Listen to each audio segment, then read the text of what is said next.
boys and girls, children of all ages. Panthers Playbook Podcast proudly brings to you your NFC South Division champions of the world.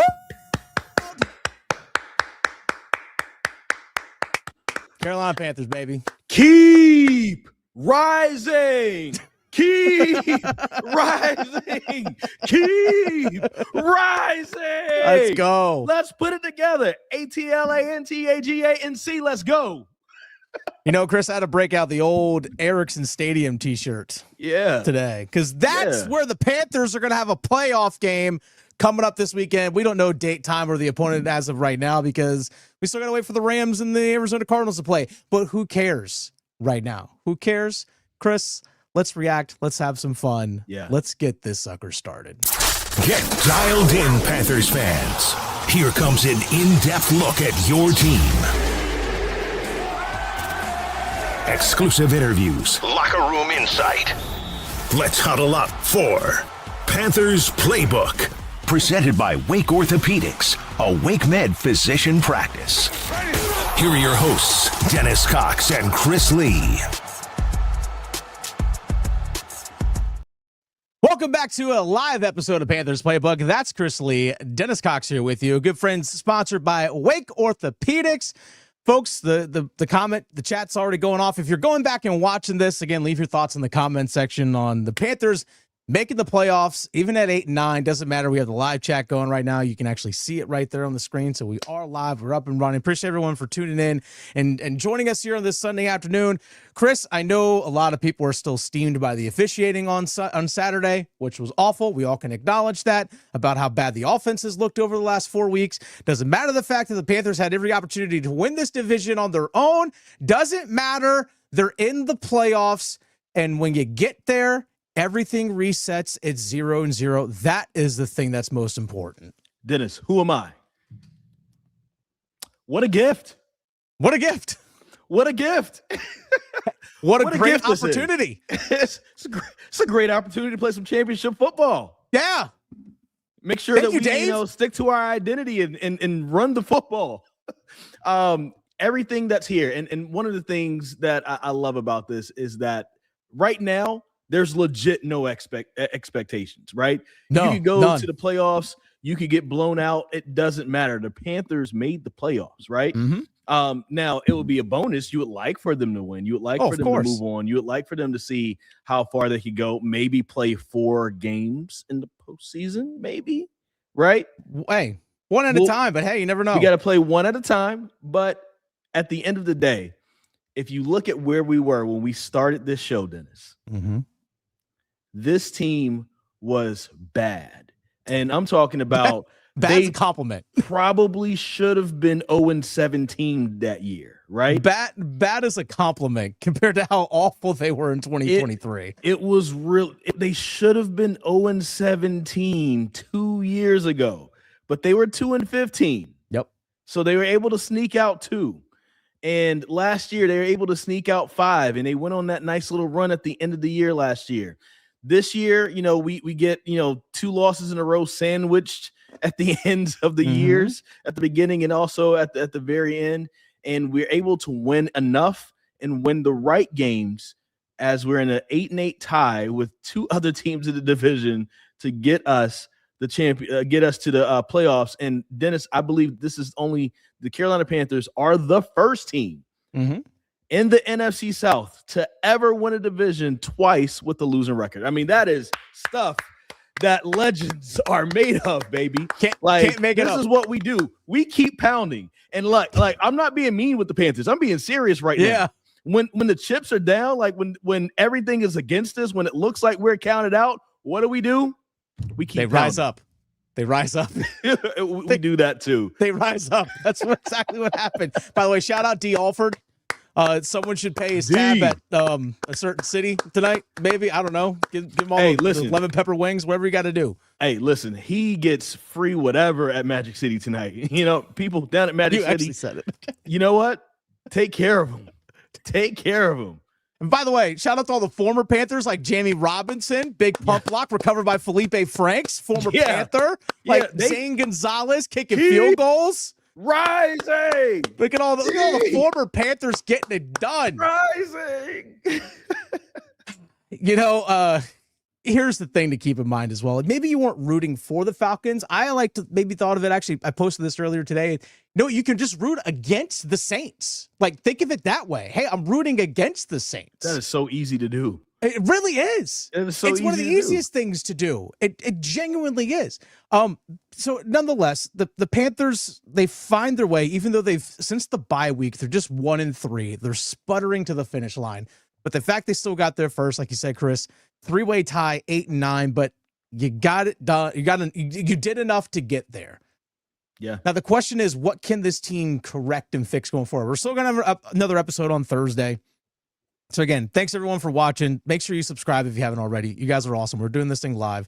You might be, again, watching this on replay, but it's an exciting thing to think about that on Saturday or Sunday, even possibly Monday night, you're going to get a rematch. You're either going to get the 49ers or the Rams. You're either going to get a Rams team that you beat, which was your best and most complete game of the season. That 31-28 win, which you won at Bank of America Stadium. Mm-hmm. The defense got 3 turnovers, including the pick 6 by Mike Jack. You had the 4th down touchdown passes by Bryce Young, 1 to Coker, 1 to McMillan. He was 15-20 in that game. Overall, a complete team win against the Rams. Yeah. But then also you potentially also have the 49ers as well, who struggled offensively against the Seahawks. Sound familiar?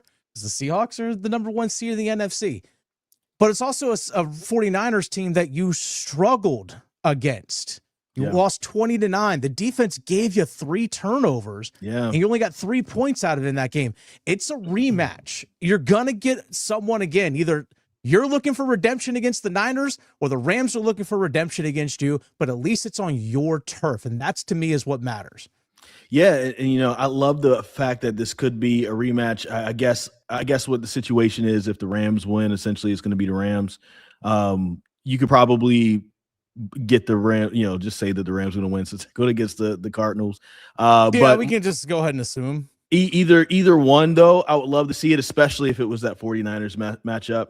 Having Christian McCaffrey come back to Bank of America Stadium. He was a part of the Panthers team in 2017 that was his rookie year. I didn't think about that. The only time he saw a little bit of success as a Carolina Panther as far as a winning record.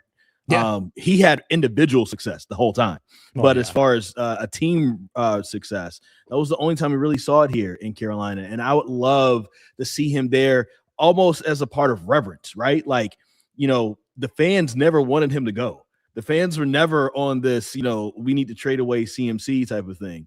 That was something that the front office and David Tepper ended up doing. So it'll be cool almost as a way to like reach out, like, hey, look how far we've come since you've been gone. And now let's play against each other to see who's going to have the opportunity to go to the next round. That would be cool for me.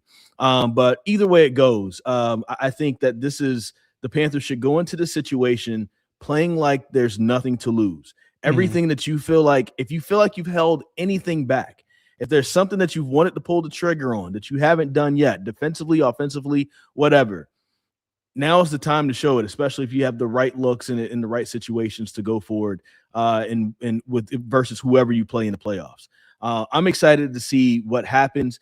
And more importantly, outside of the actual game that's going to be played at Bank of America Stadium, football is back in Charlotte. Yeah. Facts. Football is back.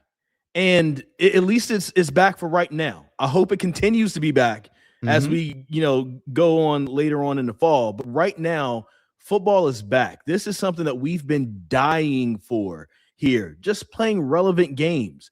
And even if the Falcons would have lost today and the Saints would have won, look at the excitement that was at Bank of America Stadium over the last few games that were there, especially the last 2, right? I mean, what a gift. Yeah. Like, seriously, what a gift. Yeah. And it's good to go to games and cover games where everybody's excited to be there. The stands are full of Panthers fans instead of it being, a lot of empty blue seats out there. And the stands are full of fans from other teams. So I'm excited just to see what the atmosphere is like and then however this team can potentially build on this. So I'm hoping, Chris, that going forward, since the last 4 weeks, since the bye week, again, the Rams game, which, again, looks like we're staring the Rams in the eye. We're assuming that they beat. I don't even know what the score is right now as we're recording this. I'm going to look it up real fast. The Rams are currently up 3-0 in the first quarter against the Cardinals. We're assuming it's the Rams. But either way, since they beat the Rams, had the bye week since then, the offense has sputtered. This offense has sputtered per Carolina. You just look at total yards. They're only averaging 245 yards in the last 4 games. Yeah. That's total. That's not 245 yards passing. Yeah. That's 245 total yards. That's rushing. Yeah. That's passing. That's all of it. You also look at the amount of points that have been scored. They've only scored 64 points in those games. You had 17 against New Orleans and you lost. You had 23 against Tampa, you won. You only had 10 against the Seahawks and you have 14 back yesterday. That's 64 points. I'm going to pull out the old calculator to make sure I do my honor. That's 16 points a game.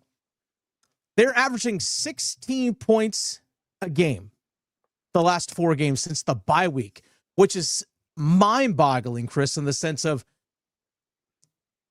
I thought after that Rams game with the bye week, I thought there was so much momentum that could propel them into the final 4 weeks of the year, but we've seen them sputter. Yeah. But you can erase all of that with one game. Like, you can erase all of that. It literally just takes one. You can erase all of it. Seriously, done. Erase it in 1 week. That's the only thing that matters. By hook or by crook, you find a way to get it done. And as our man, said, I don't want to say it. Semgastum, whatever. Semsagastum just said, you could steal one. You could steal one. And that's what matters. This team can definitely steal one because they've shown and proven to themselves, hey, we can go on the road and beat a Green Bay in a low scoring game. We can have our defense show up and play well, and our quarterback make some throws against one of the best teams in the NFL and the Rams. You've proven to yourself that you could do it. Yeah. You can. Yeah. And as Full Metal Ginger says, great moments are born from great opportunity. Thank you, Herb Brooks. There might be a miracle this coming weekend of the playoffs. Just saying.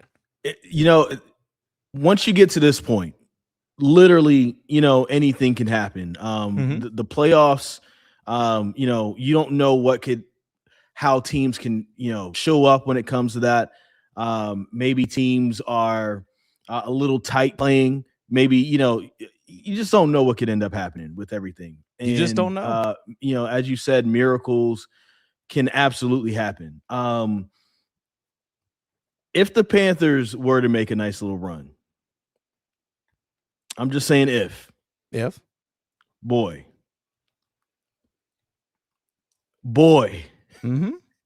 Can you just imagine what it's going to be like? I think that if they were to make a run, that might be the catalyst to get Cam Newton back inside of Bank of America Stadium to finally, just be there and commemorated. Excuse me. I was going to put 2 different words together. That's fine. Get commemorated in front of the fans and actually kind of publicly make up with David Tepper. How cool would that be? That'd be pretty awesome to see that happen and to possibly have him, come around as like a guy who helped lay this foundation. Because really, I mean, we talk about the 10 weeks of alternating wins and losses that the Carolina Panthers had. If you look at their history, really before Cam Newton, it was a lot of alternating seasons. It was like, yeah, we're good this season. No, we're not good this season. No, we're good this season. Well, we're not good this season. It was literally back and forth. There wasn't consistency. They got to the playoffs 3 straight years, 13, 14, 15. Skip 16 was there, 17. That was the best stretch of football in Panthers history. That was the best stretch of football right there in those 5 years. Yeah. So, and you want to bring back those guys that helped bring that together and make that happen. Jonathan Stewart's there all the time. Oh yeah, we saw D'Angelo Williams was there this past time. Luke Kuechly is always there. it's great to see that, and I hope they can bring in Cam Newton for that as well. I mean, we've talked to Jake Delhomme just up there in the press box, like during halftime and things on those lines. Well, he wasn't on those teams, but he did lay the foundation for the first Super Bowl. So yeah, but nonetheless, I mean, like those legends are generally around. As Tyler Hall suggests here, Chris, have Cam bang the drum at the game. Oh man, like. Are you kidding me? That place would be rocking. Oh, man. I mean, like, Tyler, fantastic suggestion. Listen, we'll text some people. If you want to win, because think about the energy that's going to bring to start the game. Mm-hmm. If you have Cam Newton as the one banging the keep pounding drum, and the Panthers themselves see that, and Cam is on the sideline with his hat, with his great outfit, and he probably is a cigar. Him and Coach Darren Bates right there typing the team up. Yo. What? Yeah. What? Oh my gosh, I would have run through a wall right now. I can't even talk right now. Shout out Tyler on that suggestion. You got Chris all steamed amazing. Up over here. Yeah. That's why he needs to cool me down. No, stay hot, man. Stay hot. Stay hot all week. That's fine. Stay hot all week. Panthers need to stay hot. Yes. Well, or get hot. They need to get hot is what they need to do. They haven't won consecutive games since weeks 5, 6, and 7. That's the thing. They haven't won consecutive games since weeks 5, 6, and 7. I mean, if you want to replicate that, now's the time to do it in January, right? Now's the time. Go ahead, Chris. You have something? 5, 6, and 7. Let's say the season started over after the bye week. This would be week 5, right? It would be, actually. Would be. They did go 1-3 to start the season.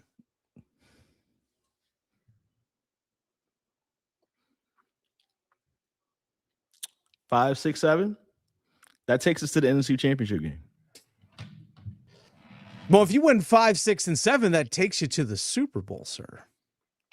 Be a divisional round. If you win this is a wild card round, divisional, and NFC Championship. But I'm saying if you win 5, 6. Oh yeah. Okay, so I see what you're saying. Yeah, if you win 5, 6, and 7. I was thinking about just getting to the third. Uh-huh. You're right. Wow. Yeah. Oh, you know what's staying alive? The whole like Jennifer Lopez divorce thing. Ohio State wins the national championship the next year. The Panthers make it to the Super Bowl. That's still in play. Yes. That is still in play. Thank you, Ohio State. Thank you, J-Lo's Love Life. Thank you, Atlanta Falcons. I'm gonna make a nice little Atlanta playlist, and I'm just gonna look like thank you guys. I mean, just Playboy Cardi all week. I don't know what do you got to do. Probably not him, but fair. I'm talking about the classics. Oh, of course. Young folks, don't get on me because I know Playboy Cardi is a classic to those guys. It's not my. Not for me either. Not for me either. Yeah. Someone actually suggested here. Oh, by the way, C. Lawrence 7 said if Cam bangs the drum next weekend, the place is going to go nuts. Absolutely. Whatever you got to do to get Bank of America Stadium is going to be. By the way, I hope every seat is full. This coming weekend, whatever it might be. Buy tickets, y'all. Yeah, for real. And people probably already are. People already doing that. We don't know a time slot yet. The NFL hasn't announced that. I don't have any inclination in terms of what it's going to be. I just simply don't. I would not be shocked if it's a Saturday 4:30 game or a Monday night game, which is just what my gut is telling me. I just will not be shocked. But someone actually brought up here. I want to make sure I've referenced the person here. You think it'll be a Monday? I wouldn't be surprised for that game. I almost feel like it's either Saturday afternoon slot or the Sunday 1:00 slot. I feel like the Monday night, the Sunday night, and the Saturday night games will be slated for other maybe higher notoriety teams or more bigger profile teams. Let's see, because you have Jacksonville's going to be hosting a game. Because I always look at in terms of like location of teams. Like Philadelphia is probably going to get one of the primetime games. Philadelphia most likely they are because they're going to host either the Rams or the 49ers. That's going to be my guess is going to be one of the primetime. Wouldn't shock me if that's Sunday Night Football. Then you have the Chicago Bears are going to be hosting as well. They're going to be hosting it. Actually, they're going to be hosting Green Bay. That's a rivalry game. Wouldn't shock me if they got a Saturday night time slot, just to be honest with you. It's a big game. Then you have New England and Jacksonville are going to be hosting along with Carolina. So Those are all going to be the teams that are hosting this weekend. It would not surprise me again if Carolina got, like you said, Chris, now that looking back at it, wouldn't surprise me if they got the 1:00 Sunday game or if they got the Saturday 4:30 time. But it would not surprise me if that's the one that they got. And wouldn't surprise me that if it's New England Buffalo or New England versus the LA Chargers, that gets a Monday Night Football game. That would not surprise me at all. Because that's a short travel for Buffalo to go make. So if it's New England versus Buffalo, I could see that being a Monday night game just because of the short travel and all that stuff in there. These are all things that the league always takes into consideration with this stuff. So yes, in terms of that, I don't know exactly what it's going to be. But again, that's just what my gut is telling me so far about who they're going to play. By the way, everyone, thanks for joining us right now here on Panthers Playbook. We're just doing a live reaction. Panthers are the playoffs. You're NFC champions. You're NFC South champions. Some folks in the chat, they're bringing up some good points. And we will get into whatever the matchup is and what that means on our Thursday episode. But also, do we see Robert Hunt? This is something that's brought up in the chat. Do we see Robert Hunt?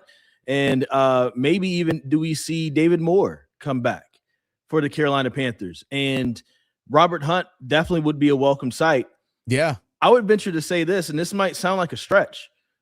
Dave Canales likes David Moore. He does. And I think that David Moore had a chance to, I don't want to say be like one of the top receivers, but maybe have that number 4, maybe even number 3 role if, let's say, things still went the same way it went with Xavier Legette this year. Like if David Moore had have been there available, maybe he's taken XL's spot.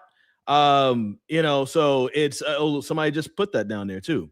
And so we have to see kind of what happens, but you have a guy now who's hasn't been there since the beginning of the season. Maybe it gives the Panthers a fresh new look. Maybe it opens up different parts of the playbook for them. If he's able to come back, I'm excited to see what that possibly looks like. And then also just having Robert Hunt there. I mean, I wouldn't be surprised if both of these guys are just a little rusty coming off of injury. But also just their presence, I think, will be very big for the team if they're both able to get that play and get in there and help the Panthers get a win. I think the biggest impact is going to be Robert Hunt. That's going to be the biggest impact. If he comes back, that's going to be the biggest impact because we saw the Panthers. And he's literally the biggest impact. Yeah, he's a massive human being. But we've seen the last couple of weeks the offensive line for the Carolina Panthers get pushed around. Especially against Seattle. They got pushed around. But I would like to see if David Moore comes back. I see that in terms of just a special teams role because I think trying to work him into the offense because there's the timing element to all of that. Yeah. So you got to work that back in, which I think Robert Hunt is. There might be some plays though. There might be some packages. Maybe I just think that for my opinion on this is that there's more opportunities for your top guys that are being left out there. Like I think there's more for Jalen Coker than what's being used. I think there's maybe even more for Jimmy Horn Jr. that's being used. I mean, even Tedrick McMillan, I know he's the focal point. So I don't like the idea of possibly inserting someone else into that mix when there's so many other guys that are kind of already being left behind that should be. And as our guy Joe said, time to unleash Jimmy Horn. Good God, please. I 100% agree. I agree. So to me, I think the running game is what's been lacking over the last few weeks. Again, over the last 4 weeks, the Carolina Panthers have rushed for 127, they rushed for 101, they rushed for 99, and they rushed for 19. That's also including Bryce Young scrambles. That's overall is generally not good enough. That's just not. Again, because that's including Bryce Young scrambles. You just look over the last 2 weeks between Rico Dowdle and Chuba Hubbard, just 91 yards rushing between those two guys. That's it. I would actually like to see them emphasize getting Tremble or Evans more involved as in Jalen Coker as opposed to possibly inserting David Moore. I don't know. Also, who do you take out of the lineup for David Moore? That's also a big question as well. Like, do you want to take away the speed element? One thing about Bryce and Tremaine is that he's one of your core 4 special teamers, which, okay, I can see you can insert David Moore into that role, but we've seen Bryce and Tremaine out there on those 3 tight end sets a lot. Yeah. And that's a run heavy formation. Like, do you insert David Moore into that? Because Bryce and Tremaine being used as a blocking wide receiver, though you do see some play action out of that. But I honestly think maybe what Michael Green just said, I mean, there's also Xavier Legette. Just saying. I mean, honestly, if you're going to keep Legette in the lineup, I'm going to say it out loud, Chris. The guy might as well just be a kick returner right now because he isn't providing much for you in the offense. The guy might as well be a kick returner. I'd be 100% okay. I even said it live at halftime on YouTube during Saturday's game. Go Coker, go McMillan, go 2 tight ends. That should be your personnel heavy going forward. I do have stuff to say about him. I think I want that to wait until the season is over, like for real over for the Panthers. And it's more so on the side of Legette, but I am addressing some real issues. Like they're like, so I want to wait. I want to hold what I have to say for him. There's a longer discussion for us to have about Xavier Legette. But longer discussions for a lot of there's a lot of subjects to talk about when it comes down to the future of this team. Like this team could, I don't think it's going to happen. They could go off and win a Super Bowl, and there's still so much to fix because you just don't want to be like, the Trent Dilfer Ravens and win the Super Bowl and then like you're not really heard of again, right? Like you want to get there and hopefully be a huge part of the NFL. Top of the NFL going forward, at least for the next, 3-4 years. But before we get there, we've got a game that we're going to be playing next weekend. We have a game at Bank of America Stadium. And that's I hope all these guys are locked in. My guy Rico got an extra $1 million yesterday because all he needed was 7 yards from scrimmage. He got 30. It wasn't a good game. He should take a little bit of that and pay the tab for D. Alford. Just saying, go pay D. Alford's tab with a little bit of that $1 million. Make it rain. Make it rain. Somebody who could chip in on that, Mike Jackson, because the Panthers clinched the playoffs. He gets an extra $500,000, man. Mike Jackson deserves that. Mike Jackson, that money. Listen, Mike Jackson is low key one of the best signings that we've made in the last few years. What a fantastic deal. You traded your 7th round pick, Michael Barrett from Michigan. You traded him because we're not going to keep this guy. Let's trade him to Seattle. Seattle doesn't even hold on to him. And you got a starting corner out of that, who, by the way, I think he led the NFL, or at least came into this final weekend leading the NFL in pass breakups. That's a hell of a move by Dan Morgan. He's playing at an all-pro level this year. Hell of a move. Literally playing at an all-pro level right now. I'm really excited for Mike Jack. He gets the extra $500,000. Rico gets the extra $1 million. Right now, let's get back to work. And I hope guys are texting each other right now. We didn't. Also, I saw somebody put in Kelvin Benjamin. We didn't get a chance to acknowledge Tedderoy McMillan getting 1,000 yards. And breaking that record. Breaking that rookie record. But I hope guys are texting each other right now. I hope that they're going to be fiercely game planning soon, and guys are all locked in and ready to go. Like they're going to need everybody on the practice squad, everybody who's injured right now, everybody in the front office. Everybody needs to come together right now. This is a big moment.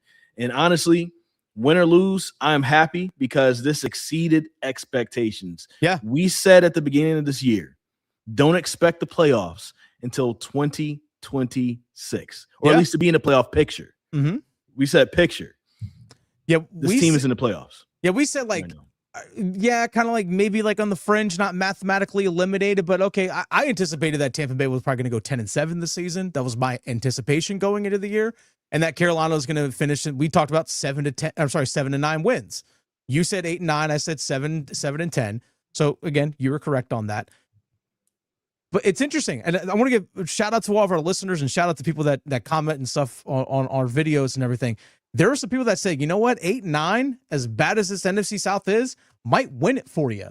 And they were right. Quite a few people did say that, and you know what, you're right because it's the NFC South.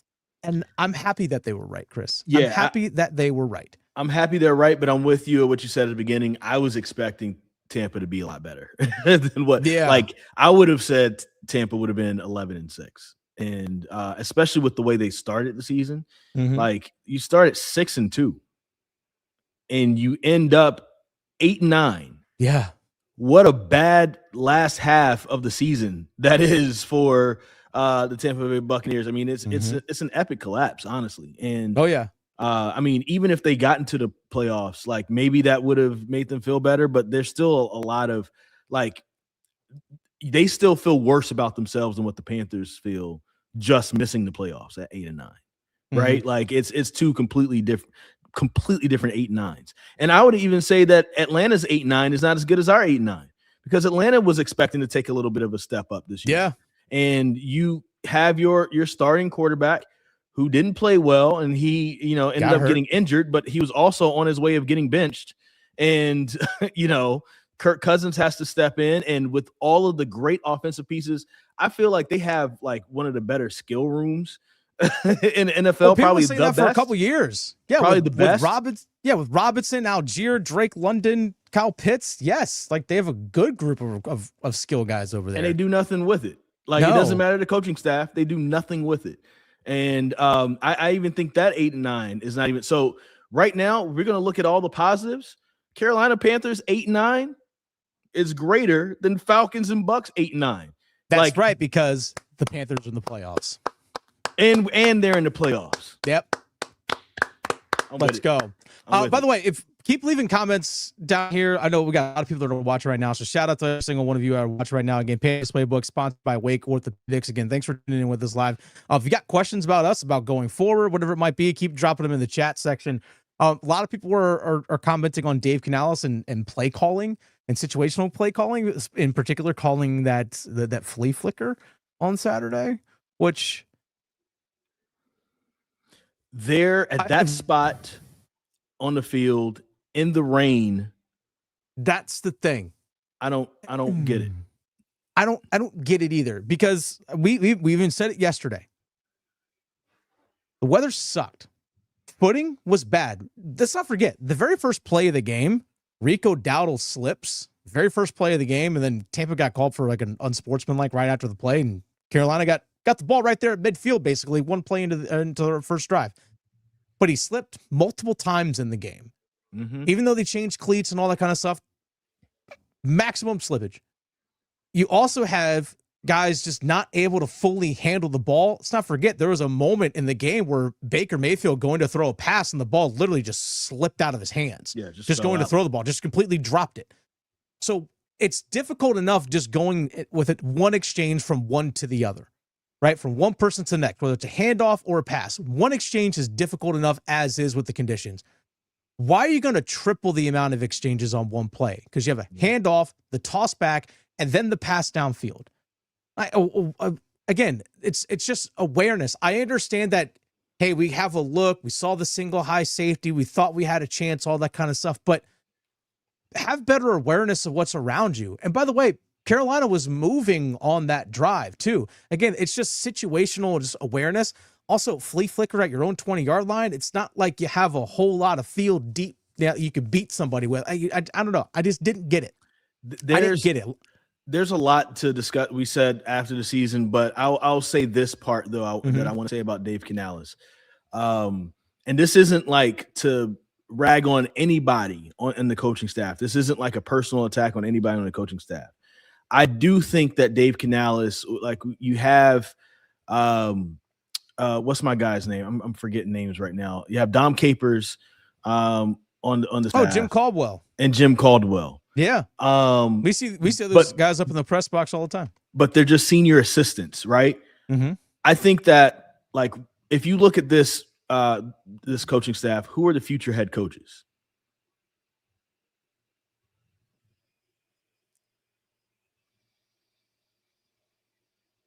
That's the problem. That's the problem. And I think that's a big part of the problem when it comes down to the offense, right? Now, we've heard Brad Idzik's name, but like there's going to have to be a lot of things proven. I saw an article with his name in it, a couple weeks ago. Okay. But that's also after the Panthers beat the Rams. So I mean, I remember a couple years ago, timing before Kellen Moore, the Eagles offensive coordinator was being mentioned for head coaching jobs, and he got fired. So anyway, all right, but yes, go on. But it's I think that there's probably should be a little bit of a shakeup. I think there needs to be. Now, I'm not suggesting a Frank Reich situation, right? Just don't bring people in because they're a big name and they're a future star or whatever. Like they've got to gel with what Dave Canales wants to do. Sure. But I also think that like Dave is a potential future star as a coach. He still needs development. We're watching him develop real time. Yeah. And so we're seeing the ups and downs. We talked about the team and the sleep regression and stuff like that. Dave Canales is dealing with that as well. We're seeing him having his great spikes, having a great time, and then taking a couple steps back because that's what happens when you're growing. To help him grow, I think he needs more mentorship. And what way to have more mentorship than to have people on the roster that will probably only be there 2 or 3, maybe only 2 years before they're getting a head coach job somewhere else. And you need more of those guys on your coaching staff. Yeah. I'll just leave it at that.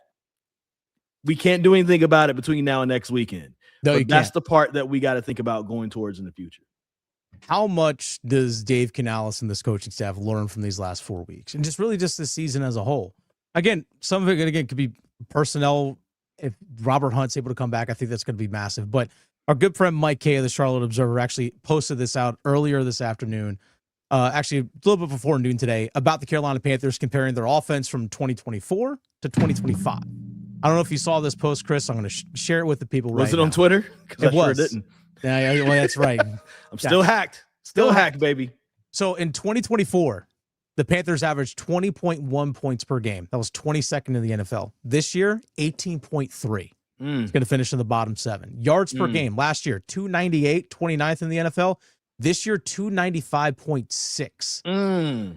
Now, it's going to be 27th in the NFL, so the ranking's a little higher, even though the yards per game is a little bit lower. But again, you're looking at finishing 27th, bottom third of the NFL. Passing yards per game. Last year, 187.5, 30th in the NFL. This year, 179.3, 26th in the NFL. So again, a higher ranking, but a lower overall total from last year in terms of the passing yards per game. Rushing yards per game last year was 110.5. They finished 18th. This year, 116.3. So they got about 6 yards more per game.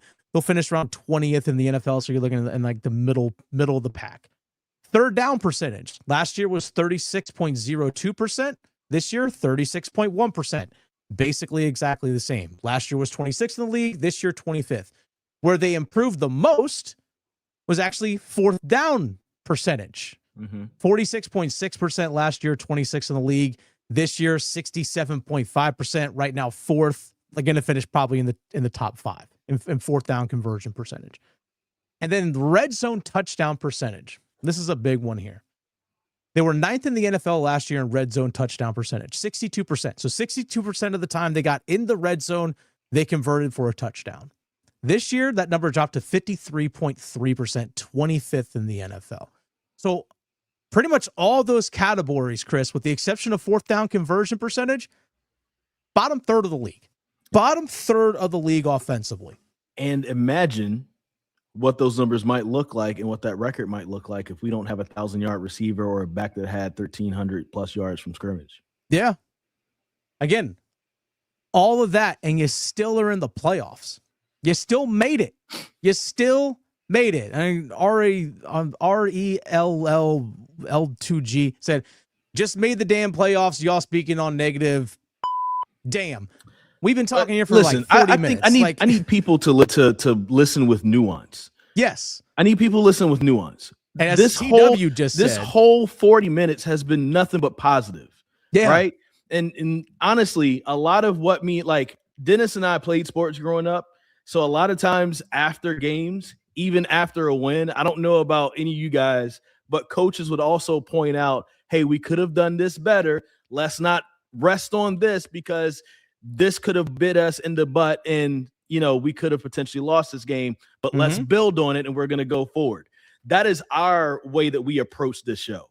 Yes. That is also what happens to us when Dennis is doing radio and I'm doing television. We talk to our bosses. Hey, the ratings are good. It's very high. We are here, but also let's look out for this because I think we were weak on explaining this. We were weak on doing this. We need to be first on getting this. Like that's all that we're doing right now. We're talking about how the Carolina Panthers could get better. If you see that as a negative, then go somewhere else. Because that's not like we're talking about how the Carolina Panthers can get better and having an honest conversation. If you don't want an honest conversation with positivity, because that's what we're doing, that we're excited they're making the playoffs. Yeah, then this may not be the show for you. I'm sorry. As TW said, it's not negative, it's corrective criticism. That's exactly what we're here for. That's exactly it. And also, I know I took a lot of from people about, I said the reason why the Panthers lost on Saturday was not because of the officials, even though the officials were bad and negatively impacted the game. I come from a coaching and player standpoint. Hey, my little dog just jumped down here. I come from a coaching and player standpoint, whereas like to me, I never blamed officials, just never did, because I'll always look at it and say, what could I have done better to handle? Okay, I got a negative call or like something that didn't go my way. How do I handle it? You know, how do I handle it? That's just how I look at it. Now the refs were part of the game yesterday, massively. By the way, I don't get how you can rip off Tommy Tremble's helmet and throw it back to the 12-yard line and it not get called. I even tweeted out today, I said, that's where, in my opinion, replay assist should come in. Yes. Like, this is where the NFL as a whole really needs to take a look at that. Like, if there's something egregious like that, be like, hey, guys, the guy just got his helmet ripped off and thrown downfield. Flag on number 8, 15 yards, keep it moving. That's got to happen. Like it simply does. If you can have replay assist say, hey, actually the ball is at the 39-yard line, not the 41. Why can't they do that? That's what I want to see. But anyway, that's also completely down a different path. But it's a good point to stick on right here, though. Also, the referees had nothing to do with 19 rushing yards from the Carolina Panthers. No, the referees had nothing to do with what, 1 of 11 on third down. Like there are things that the team could have done better themselves. Yeah, and like, unless like all statistical categories are even, it comes down to the Panthers having the ball at the very end and they have the opportunity to kick and something crazy is called and it's legit on the refs. Just the way I was taught, you don't blame the refs because there's always something we could have done. Yep. That's how my mindset, all that stuff. Anyway. So here's a name being mentioned. Mark Garver just mentioned a name here, Chris. If Dan Morgan can cook as good this offseason, we're a serious contender next year. Like, by the way, Dan Morgan. That guy. Dan Morgan.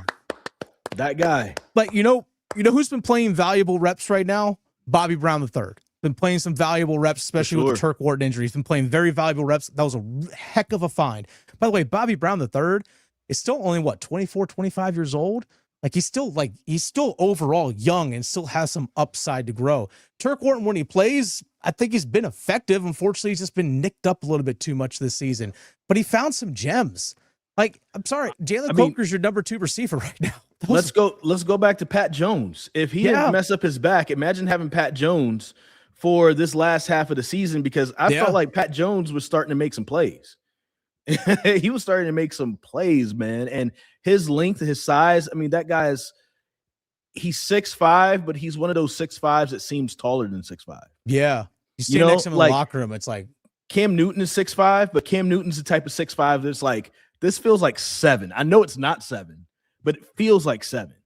But like that guy was altering passes. He was knocking down passes. He was starting to try get to the quarterback. Hopefully he comes back next year healthy and can make a good impact. But yes, I'm with you. Dan Morgan, I think, has a great opportunity to really cook up and solidify a lot of big parts of this team. You know, this is still on paper one of the oldest teams in the league, but they really, really relied on a lot of their younger players. They're relying on a lot of rookies, a lot of second-year players, a lot of third-year players. So hopefully, the Panthers, can use that, add some more, great pieces in the offseason when it comes down to free agency, and then also that draft and the unsigned free agents, undrafted free agent class, because Coker's doing his thing. Ryan Fitzgerald, I wanted to make that 50-yarder, But I like Ryan Fitzgerald. I think there's a future there as well. So. Oh yeah, I mean he's still a rookie. He kind of slipped on that field goal and all. He that slipped, kind of stuff. and it was wet outside. Joe said Dan also found Coker? ? Yeah, it was part of that first class. He was an undrafted free agent. You found Coker. By the way, Nick Scorton been a heck of a find so far. I think that dude's going to be a solid player for a long, long time. Dan Nick Scorton is right now. Yeah, actually he is right now. Oh, Yeah, Dave. So. Yeah, Dave Canales is actually is talking right now. Unfortunately I didn't get the email until like right as I didn't notice it until after. I was like, oh, look at that. Dave Canales is talking right now. No wonder some of our viewers have jumped over to listen to Dave Canales, but that's totally fine. Anyway, we can go listen to it. We can go listen to it and send these and talk to you guys on Thursday, right? Yeah. So yeah, we're listening to it. We're having another all that kind of stuff. Oh, Brown has a concussion now. He got one last game. Okay, actually I missed that. Yeah, he was out with the concussion. I didn't want to say anything because I wasn't sure, like, he could still possibly clear the protocol depending on when the game is played and all that. But I'm not sure. I doubt he's going to play this weekend, but it's still possible. He could clear the protocol. So he very well could. Another rookie that we didn't mention, by the way, Cam Jackson, big field goal block. Oh yeah. Yeah. Cam Jackson, big time field goal block. And he hasn't gotten a lot of opportunities this year. So yeah. By the way, it's an audio only. I actually, I pulled up the Zoom, to be part of it. We got that link. So I'm technically in Dave Canales' presser right now, Chris, just saying, just enjoying multitasking here, but it's okay. I'll go back and listen to it and all that kind of stuff in a little bit. But, Chris, I know we've been doing this. The refs calls in your last video. Rewind. We discussed. Oh, you guys really downplay the refs calls in your last video. No matter we up. Yes, you may have just joined. Rewind about 7 minutes or so, 8 minutes. Just rewind back a little bit. Someone said Chuba needs to step up. Has so much potential, but isn't producing much. That's also maybe a byproduct of how poor the offensive line has played lately. Yeah. It's offensive line. Also, here's something I meant to say earlier, and it slipped my mind. That first drive in the Buccaneers game 2 weeks ago, me and you both mentioned on the show and also together that drive and play calling from Dave Canales was probably his best when it came down to using his running backs in tandem. And it was the best variety of runs that we've seen from Dave Canales in that time period. So I think that, we can get back to that, like using Chuba and Rico in tandem, using power, toss, using counter, using jet sweep, using zone. You know what I'm saying? Like there's so many different things that we can do to kind of switch things up. So it's a little bit on Chuba, but I think there's other factors as well. I mean, honestly, the ideal, like the blueprint of how this team has played their best this season, and it might be a rematch. It's the Rams game. Chuba Hubbard, 17 carries, 83 yards in that game. Rico Dowdle, 18 carries, 58 yards in that game. That's 35 carries for 141 yards combined. And then also they each had a couple passes in the receptions in the passing game. Chuba Hubbard had the 135-yard touchdown on that swing route. He had 2 catches, 41 yards, had the touchdown. Rico Dowdle had 2 catches for 21.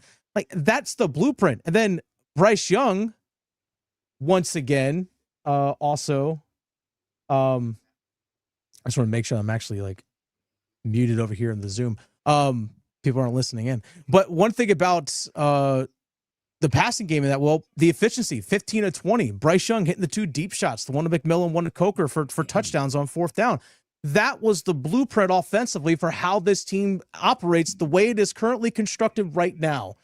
That Rams game was the blueprint of how this team can be their best. It was.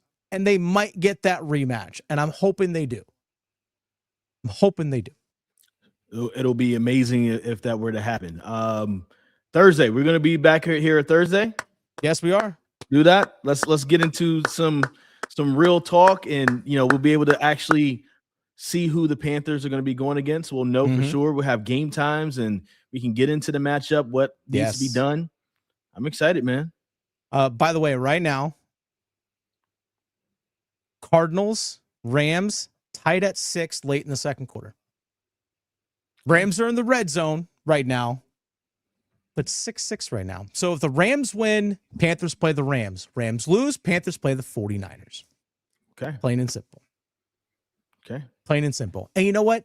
Even if this Panthers team goes one and done, I don't care. The fact that they're playing in the playoffs is the most important thing. For this young team to experience meaningful games in December and January, that is the thing this team needs in order to go forward. They need to learn from these opportunities and from these experiences, plain and simple.